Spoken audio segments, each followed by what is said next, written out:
Shalom saudara.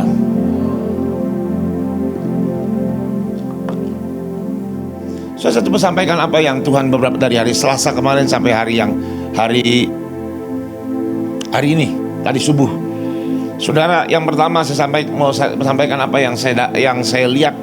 Saya melihat ada setan ngumpulin banyak setan-setan lainnya. Jadi ini perkumpulan setan-setan, saudara, persekutuan setan.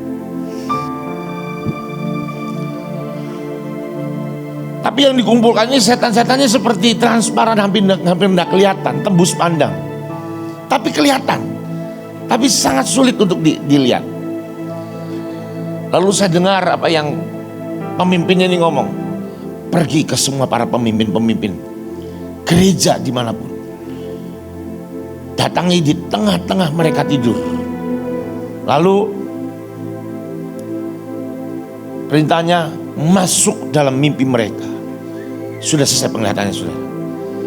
Lalu saya tanya Tuhan apa? Apa maksudnya? Dan Tuhan ngomong gini,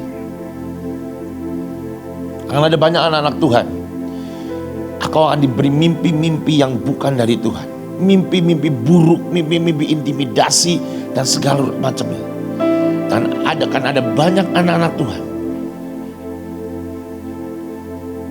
akan terintimidasi. Hidupnya di bawah ketakutan. Hidupnya akan membuat dia berpikir untuk meninggalkan Tuhan. Bahkan ada beberapa yang berpikir untuk menyudahi hidupnya, alias bunuh diri. Hati-hati saudara, hati-hati. Lalu Tuhan ngomong gini, setiap malam sebelum tidur, urapi atas kepalamu dengan minyak dan anggur, supaya tidak ada satupun roh itu bisa masuk ke mimpi kita. Saudara, itu yang pertama. Yang kedua, saudara, saya melihat ada panah. Dan saya lihat itu di siang bolong, di situasi siang bolong. Panah banyak sekali.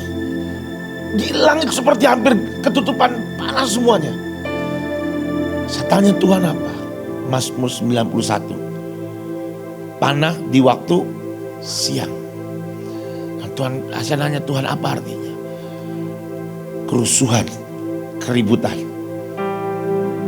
Saya mau sampaikan buat saudara, saya tahu di sini barisan tentara, tapi saya juga percaya panggilan dasar pasti tetap, karena firman Tuhan berkata, imamat yang rajani. Anda punya hak yang sama untuk membawa pendamaian. Mari berdoa, minta shalom atas Indonesia. Karena Tuhan jelas katakan, akan ada kerusuhan, keributan, huru-hara, pemberontakan akan terjadi. Saudara, saya percaya tidak akan terjadi. Karena pasti tidak akan terjadi kalau kita berdiri menaikkan pendamaian, mintakan shalom atas Indonesia. Saudara, ini peringatan bukan nubuatan. Tapi kalau kita diam, bahaya saudara. Saudara, para pemimpin yang saya tadi cerita, salah satunya yang saya tangkap saudara.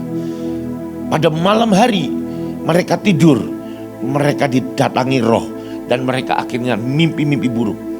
Saudara, tidur punya arti kata apa? Tidur itu punya arti kata dua saudara. Satunya istirahat, satunya memang pemalas. Enggak bekerja, enggak bergerak. Sudah bahaya sekali anak-anak Tuhan yang hari-hari ini, yang akhirnya mengikuti yang namanya diam di rumah saja. Orang yang diam di rumah saja akan menjadi pemalas dan akan diberi mimpi seperti itu. Frustasi, stres, mau meninggalkan Tuhan, berhenti pelayanan, terakhir yang paling parah adalah bunuh diri. Saudara, matahari sudah mulai terbenam. Dan ketika saya tanya Tuhan apa yang harus dilakukan? Saudara, Mazmur 91 ngomong apa? Yang bermalam dalam naungan yang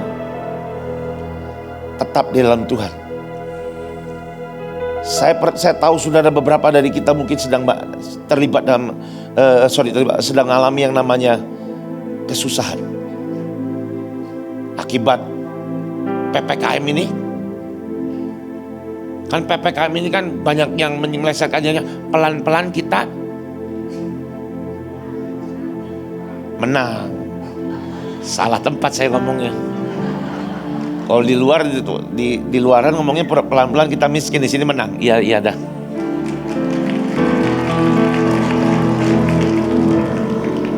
Oh ya, enggak pelan-pelan katanya.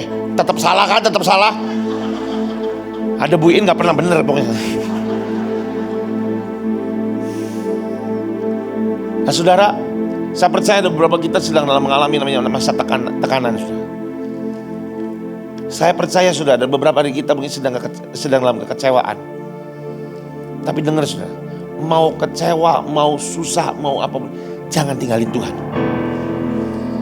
Karena kalau engkau keluar dari apa yang Tuhan mau, di luar gawat saudara, sudah malam. Sudah malam. Firman Tuhan berkata, yang bermalam. Orang bermalam ngapain sih? Kan tidur ada dua, satunya tidur beneran, rest, satunya karena malas. Yang ini beda saudara. Bermalam ngapain? Tidur. Anda kalau bermalam di hotel ngapain? Joget di hotel. Tidur artinya berserah. Sudah nggak ngapa-ngapa, sudah nggak pakai kekuatan sendiri. Mau diapa-apain pun Tuhan yang melindungi, bukan kita dengan kekuatan kita. Amin saudara. Lalu yang terakhir Tuhan ngomong, lihat di Yesaya 60 ayat yang pertama. Lihat saudara, Yesaya 60 ayat yang pertama. Bangkitlah, menjadi teranglah. Sebab apa saudara? Terangmu datang dan kemuliaan Tuhan terbit atasmu. Terangmu datang. Saya mau tanya sama saudara, kapan terang itu akan datang? Pada waktu gelapan datang. Pada waktu semuanya gelap, maka terang itu akan timbul. Saudara, Agustus artinya apa saudara? Saya percaya meskipun Tuhan ngomong Mazmur 91 bulan Agustus, dan Tuhan kata ini di tengah malam. Yang satu yang saya percaya, di tengah malam maka kemuliaan Tuhan akan terbit. Agustus memang akan mengerikan buat orang yang gak kenal Tuhan. Tapi buat Anda dan saya adalah bulan yang sangat menggairahkan. Bulan dimana kita akan melihat kemuliaan Tuhan. Bulan dimana kita akan menuai banyak hal saudara. Saudara, sekali lagi di tengah yang paling tidak mungkin, di tengah impossible semuanya saudara, disitulah Tuhan bekerja. Nah, kalau masih possible semuanya, Anda sendiri kerja sendiri aja. Justru di tengah yang paling tidak memungkinkan, Dia bekerja. Pada waktu Abraham dijanji akan punya anak, kapan dikasih anaknya? Pada waktu dia sudah tidak bisa punya anak. Pada waktu Sarah sudah dikatakan sudah tidak bisa punya anak, Tuhan malah beri. Pada waktu dia ucapkan pertama kali, pergi dari rumah ayah ibumu, aku akan menjadikan kamu apa? Bangsa yang besar. Ya toh? Kenapa Tuhan gak kasih langsung hari itu ketika dia janji? Kenapa Tuhan nunggu sampai sudah gak mungkin lagi? Sampai sudah gak mungkin punya anak lagi. Itu kan ada rentang waktu kan? Kenapa Tuhan gak kasih di tengah-tengah? Kenapa? Karena apa? Nunggu di saat yang sudah tidak mungkin, Dia akan kasih saudara. Agustus nanti dunia akan berkata tidak mungkin, tapi Tuhan akan katakan mungkin. Anda mau bicara apa saudara? Penuaian jiwa-jiwa start from Agustus. Tuhan ngomong di saat yang tidak mungkin, disitulah penuaian jiwa-jiwa. Anda mau berkata terobosan masalah keuangan, dunia berkata Agustus akan sangat tidak mungkin. Anda tahu saudara, ini virus goblok itu mutasi lagi baru. Sudah ada gamma, beta, apalagi sih? Nggak ada gamma dulu, alpha, gamma, beta, sekarang kan delta. Iya toh? Sekarang delta. Saya baru baca berita kemarin, sedang muncul lagi mutasi corona yang baru. Gak usah takut saudara, gak usah takut. Semakin kacau, semakin kita lihat kemuliaan Tuhan. Tuhan jelas ngomong, saudara. Baca Yesaya 60. Tadi subuh baca Yesaya 60. Ya Tuhan, aku ngerti. Di tengah kegelapan akan ada muncul kemuliaan Tuhan. Bahkan saya membacanya adalah pada waktu nanti jam 3 subuh akan terjadi keajaiban Tuhan. Mari buka Alkitab saudara, Matius pasal 14 ayat 22-23. 22 sampai 33. Sesudah itu Yesus segera memerintahkan murid-muridnya naik ke atas perahu dan mendahuluinya ke seberang. Sementara ia menyuruh orang banyak pulang. Dan setelah orang banyak itu disuruhnya pulang, Yesus naik ke atas bukit untuk berdoa seorang diri. Ketika hari sudah malam, ia sendirian di situ. Perahu murid-muridnya sudah berjalan berapa mil jauhnya dari pantai dan diombang-ambingkan gelombang karena angin sakal. Kira-kira jam 3 malam datanglah Yesus kepada mereka berjalan di atas air. Jam 3. Saya sangat percaya Agustus mungkin malam hari, tapi tepat di tengah kegelapan yang paling kelam, Yesus akan datang dan akan memberikan mujizat kepada setiap kita. Saudara, ini baru saya tadi subuh Tuhan bilang ini, saudara. Jam 2 Tuhan baru bicara. Di tengah-tengah nanti, pada waktu kegelapan yang paling kelam, aku berjalan di atas air. Dan aku akan datang di tengah angin badai. Saudara, kalau Anda lihat hari-hari ini, Anda pikir dengan apa yang pemerintah lakukan akan menurunkan virus? Mari saya beritahu saudara, baru 56.000. Artinya apa? Saya ngomong baru, artinya masih akan bertambah. Jauh akan lebih banyak lagi. Keadaan ini baru sore hari, matahari masih ada, tapi mau tenggelam. Artinya Agustus akan terjadi lebih parah dari apa yang hari ini. Artinya Agustus gelap, saudara. Gelap. Tapi nanti di tengah yang paling gelap, di tengah yang paling pekat gelapnya, dia datang. Saudara, pada waktu saya baca ini Tuhan, saya ngomongin, iya ya Tuhan, Engkau kan Tuhan Yesus yang tahu apa yang terjadi di depan. Kenapa Engkau gak datang cepat-cepat? Kenapa Engkau malah justru naik ke atas dan berdoa? Loh, kalau berdoa itu artinya apa? Dia lagi, bukannya ngurusin murid-muridnya, malah hang out sama Bapak. Kan doa itu kan komunikasi sama Tuhan, betul gak? Malah hang out, ngopi bareng sama Bapak. Dia santai, dia biarkan. Tapi jam 3 subuh dia muncul, saudara. Jam 3 subuh ini jelas, saudara.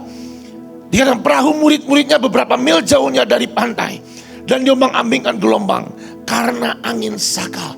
Kata-kata diombang-ambingkan dalam bahasa Yunani, bahasa Yunani, itu artinya toast dan bukan toast, dia ditorture, disiksa.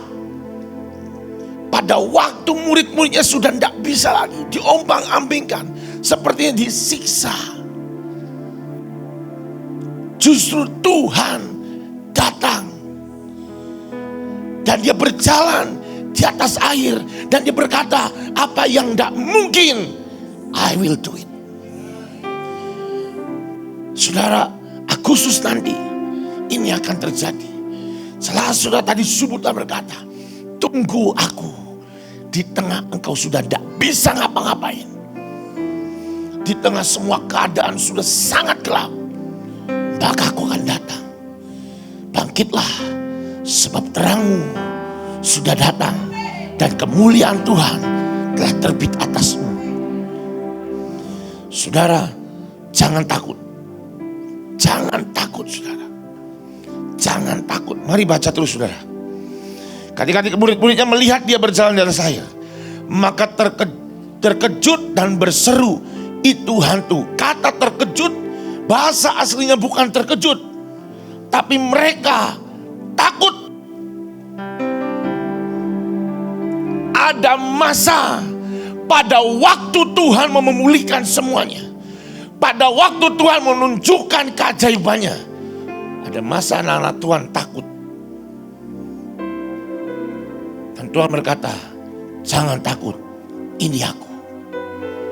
Hati-hati saudara, hati-hati. Jangan sampai ketakutanmu tidak bisa membedakan mana Tuhan, mana hantu. Jangan sampai suatu hari nanti, bulan depan, ketika semuanya harus terjadi, jangan sampai justru Tuhan, mana hantu. Saudara, mari mulai hari ini belajar bedakan mana Tuhan dan mana bukan Tuhan. Saya ini kan sejak ada, kan saya ini kan bikin Zoom class meeting saudara. Bu Iin juga setiap bulan ngajar di Zoom itu. Nah sejak itu memang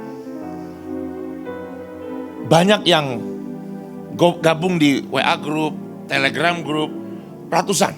Kalau dihitung hampir 1.000 lebih saudara. Dan kekonyolan saya itu saya mau ikut gabung ke Telegram gitu. Kan saya hostnya saudara, kan saya hostnya, saya yang adminnya, saya di situ. Tapi sejak itu nomor saya jadi akhirnya tersebar kemana-mana. Dan yang konyolnya saya punya satu nomor pribadi yang orang nggak tahu. Saya ikut gabung di situ.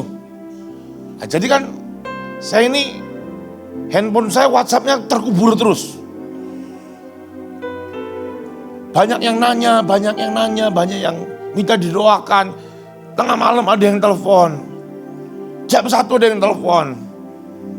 Saya angkat karena belum tidur. Cuma Pak, saya enggak bisa tidur, tolong doakan saya. Dalam hati, saya enggak bisa tidur gara-gara kamu telepon.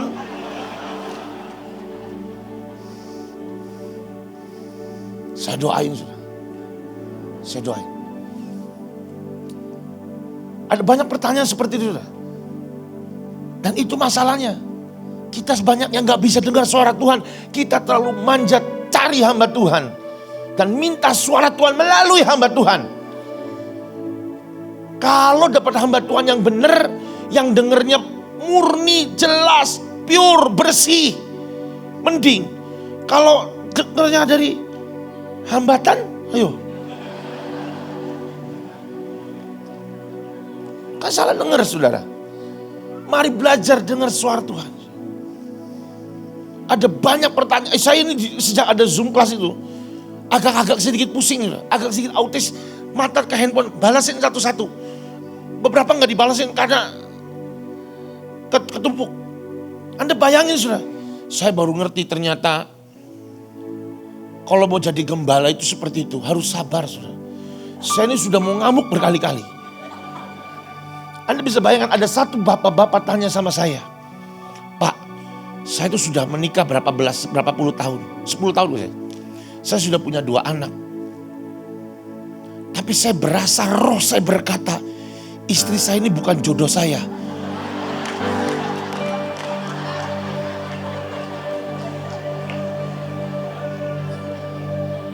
Saya tanya, terus kenapa Pak?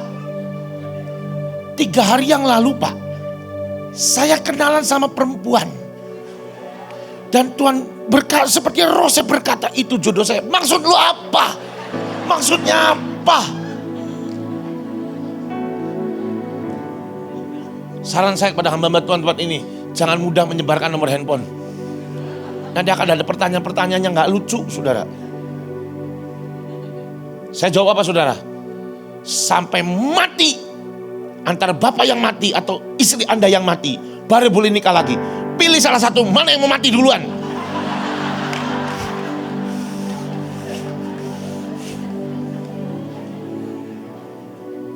Kira-kira, udah bercanda aja. Kira-kira jam 3 malam datanglah Yesus pada mereka berjalan dari atas air. Ketika murid-muridnya melihat, dia berkata, berseru, itu hantu. Karena mereka bersama dengan Tuhan, tapi mereka nggak kenal Tuhan. Anda pelayanan, penginjilan ke pulau-pulau, ke bangsa-bangsa, lihat mujizat. Maka murid-muridnya lihat mujizat kan? Loh, mereka ini baru lihat multiplikasi loh. Kalau Anda lihat kan di perikop sebelumnya kan 5 roti 2 ikan. Saya pernah khotbah salah saudara. Tuhan bisa melakukan lipat gandaan seperti dulu. 5 ikan 2 roti. Salah. Untung tadi benar. 5 roti 2 ikan. Mereka lihat mujizat loh. Mereka tidur jalan bareng sama Tuhan. Tapi gak kenal Tuhan. Saudara, hati-hati. Anda bilang Anda sudah pelayanan ke bangsa-bangsa. Jangan sampai Anda gak kenal Tuhan. Hati-hati saudara. Jangan sampai nanti bulan Agustus ketika malam sudah pekat, Anda tidak kenali Tuhan. Hati-hati saudara. Hati-hati, jangan sampai saudara. Mari belajar untuk kenali Tuhan. Kalau perlu sampai baunya pun engkau tahu.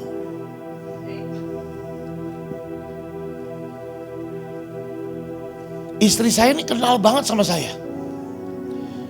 Kalau saya lagi doa, kelar jam 3, saya pelan-pelan, dia lagi tidur nih. Sejam 3, tak tidur. Naik ke kasur. Dia langsung tahu. Dia manggil saya, "Pak." Saya nanya, "Kok tahu?" Iya. Tadi pas lagi kamu belum pergi, nggak ada bau asam. Begitu kamu datang, sampai baunya ketahu saudara. Mari kenali Tuhan saudara.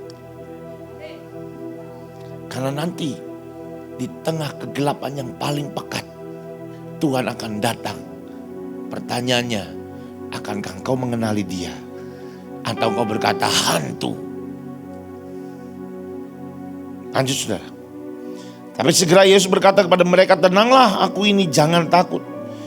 Lalu Petrus berseru dan menjawab, "Tuhan, apabila engkau itu, suruhlah aku datang kepadamu berjalan di atas air." Suatu hari nanti ketika kegelapan sangat pekat, mari bilang sama Tuhan, Tuhan ngomong tadi subuh, pada waktu nanti engkau sudah mengalami namanya kegelapan yang paling pekat, tantang aku. Tuhan minta ditantang saudara. Maka aku akan bertindak memberikan mujizat padamu. Di tengah yang paling gelap nanti, tantang Tuhan. Saudara, Petrus melakukan sesuatu yang benar saudara. Dia berkata, "Kalau emang itu engkau, suruh aku berjalan di atas air dan mendapatkan engkau." Saya mau tanya, Petrus berjalan di atas air gak? Berjalan. Dari semua murid yang ada, hanya satu yang berani menantang. Dan satu yang berjalan di atas air. Saudara, bahkan Petrus tidak berjalan ya cuma 3 langkah, enggak. Dia sampai mendapati Yesus saudara. Dia berjalan sampai dekat dengan kepada Tuhan. Berjalan di atas air. Suatu hari nanti, you can challenge God. Engkau boleh menantang Tuhan untuk melakukan apa yang tidak mungkin. Dan He will do it for you. Dan Dia akan lakukan buat saudara. Dan saudara, tapi masalahnya ada satu masalah saudara. Petrus jalan enggak? Jalan. Ngalami mujizat kan? Iya. Tapi dia tenggelam. Kenapa? Ini yang harus kita waspada saudara. Ini yang harus kita waspada. Saudara, dalam bahasa Inggrisnya, ketika Petrus berjalan di atas air, bahasa Inggrisnya berkata gini, kapan Petrus tenggelam? Kalau bahasa Indonesia berkata, ketika dirasakan, ya kan? Dalam bahasa Inggrisnya nggak gitu saudara. When he saw the wind. Ketika dia melihat angin. Tuh boisterous tuh, boisterous apa ya? Pokoknya bergejolak lah. Jadi ketika dia melihat angin, maka dia tenggelam. Saya mau tanya, angin bisa dilihat nggak saudara? Angin itu bisa dirasa sama dicium. Ada sesuatu, ada di antara Anda di tempat ini yang tiba-tiba perutnya melendung, terus keluar, kan tercium. Itu disebut angin ribut saudara. Karena engkau keluar dan menimbulkan keributan di sekitar Anda.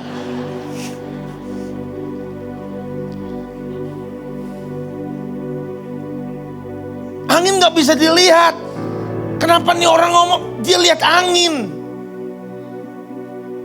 Karena dia mengimajinasikan anginnya, membayangkan anginnya yang ribut, yang bakal menenggelamkan dia. Hati-hati, nanti di tengah malam yang pekat, jangan coba-coba membayangkan anginmu. Anginmu sih, membayangkan masalah di sekitarmu akan menghancurkan engkau. Gak usah banyak mikir, fokusnya ke Tuhan aja. Kalau engkau ngebayangin, ngerasain masalah, bayangin masalah. Kadang-kadang manusia ini membayangkan hal yang belum tentu terjadi juga kok. Betul gak saudara? Ada banyak orang yang konseling sama saya. Dia cerita kegagalan, kehancurannya. Tapi ketika saya tanya, kenapa? Ya sebelumnya sih gak terjadi. Tapi saya bayangin, ini bakal terjadi gini, gini. Kayaknya kalau gini, pasti gini. Belum tentu terjadi, dibayangin. Sama, Petrus sudah berjalan di atas air, mengalami mujizat, tapi membayangkan semua masalah di sekitarnya akan menghancurkan dia. Dan dia tenggelam, saudara. Hari ini sudah mari belajar. Sudah tidak usah pakai pikiran terlalu banyak, saudara. Mikirnya satu aja lah sekarang. Gimana caranya Anda bisa dengar, kenal suara Tuhan, dan ngerti apa yang harus Anda lakukan sesuai dengan kehendak Tuhan. Mikir yang lain percuma.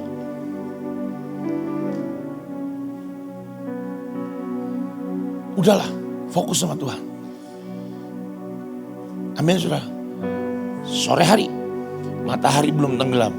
Sebelum dia tenggelam, kerja lebih kuat, kerja lebih giat, kerja lebih banyak. Kalau matahari sudah tenggelam, kita akan tetap kerja lembur. Tapi kerja lembur pasti tidak, gajinya banyak kata Ibu In. Tapi sekerja lembur saudara, selembur-lembur kita kerja, gak akan sebanyak-banyak ketika masih siang. Dan sebelum semua terjadi, mari kerja lebih kuat. Dan kita akan lihat Agustus nanti, kemuliaan Tuhan akan timbul. Kemuliaan Tuhan akan terbit atas kita. Dan kita akan lihat keajaiban. Amin, kita perlu Tuhan. Kita butuh Tuhan. Saya tidak lama saudara. Saya sudah selesai. Saya mau ajak kita nyembah Tuhan sekali lagi saudara.